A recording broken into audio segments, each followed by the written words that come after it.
আসসালামু আলাইকুম প্রিয় দর্শক, স্বাগত জানাচ্ছি আমার দেশ টপ নিউজের সঙ্গে আছি আমি আরমান মুজাহিদ। চলুন বিস্তারিত জেনে নেওয়া যাক। বগুড়ায় বিভীষিকাময় গোপন কারাগার। এক বিভীষিকাময় গোপন কারাগারের নাম বগুড়া পুলিশ লাইন্সের ইন সার্ভিস সেন্টার। এই সেন্টারে ভিন্ন মতের কিংবা নিরীহ নারী পুরুষকে ধরে এনে জঙ্গি বানানো হতো। দেশব্যাপী বিভিন্ন জঙ্গি নাটকে ব্যবহার করা হতো এই নিরীহ বন্দীদের। রাজধানীর কল্যাণপুরের জাহাজবাড়িতে জঙ্গি নাটক, পান্থপথে হোটেল অলিওতে তথাকথিত আত্মঘাতী বিস্ফোরণের গল্প এবং গাজীপুরের পাতার টেকে অভিযান চালিয়ে 7 তরুণকে হত্যা, সব ঘটনায় নিহত বা গ্রেপ্তার হওয়া ব্যক্তিদের বেশিরভাগই কোনো না কোনো সময় বগুড়া পুলিশ লাইন্সের ইন সার্ভিস সেন্টারে গোপন কারাগারে গুম ছিলেন।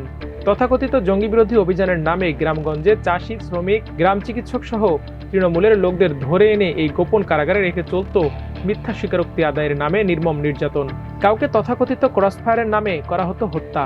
এই গোপন কারাগারে পুরুষের পাশাপাশি ছিলেন অনেক নারী ও তাদের সঙ্গে থাকা দুগ্ধপোষ্য শিশু। আওয়ামী সন্ত্রাসীদের অভয়ারণ্য রাজধানীর আনন্দবাজার। অবৈধ দখলে থাকা রাজধানীর নিমতলির আনন্দবাজার এখন আওয়ামী সন্ত্রাসীদের অভয়ারণ্য।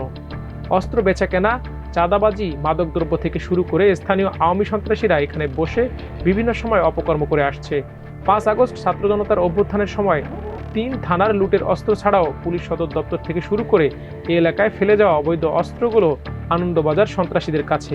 সূত্র জানিয়েছে, ফুলবাড়িয়া মার্কেট, বঙ্গবাজার সহ রাজধানীর মার্কেটগুলোতে অবৈধ দখলদার আওয়ামী সন্ত্রাসীদের চাঁদাবাজি চলছে পুরোদমে।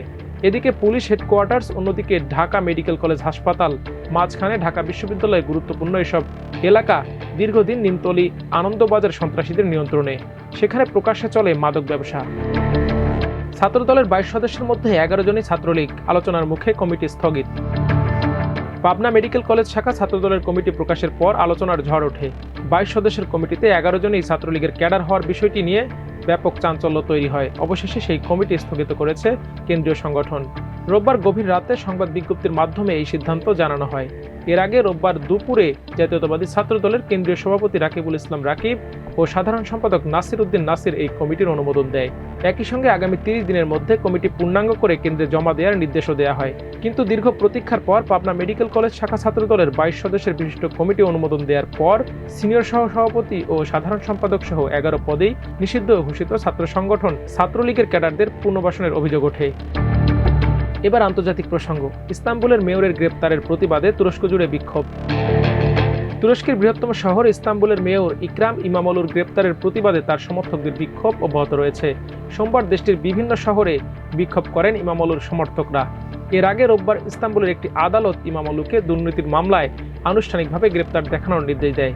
তাকে ইস্তাম্বুলের মারমারা কারাগারে পাঠানো হয়। সমর্থকদের প্রতি বিক্ষোভ অব্যাহত রাখার আহ্বান জানিয়েছেন ইমামোলু।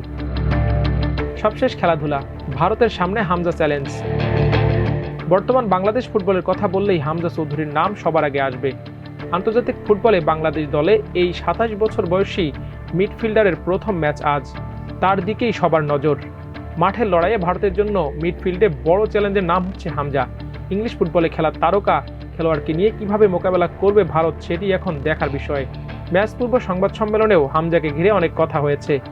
ভারতের কোচ ম্যানোলো মার্কুয়েজের মতে খুবই ভালো একজন খেলোয়াড় হামজা চৌধুরী, কেননা ইংলিশ প্রিমিয়ার লিগের পর চ্যাম্পিয়নশিপে খেলেছেন এই ডিফেন্সিভ মিডফিল্ডার। তিনি বলেন, আমি মনে করি শুধু বাংলাদেশ নয়, এশিয়ান ফুটবলের জন্য এটা একটা ভালো বিষয় যে এমন একজন খেলোয়াড় জাতীয় দলে খেলছে।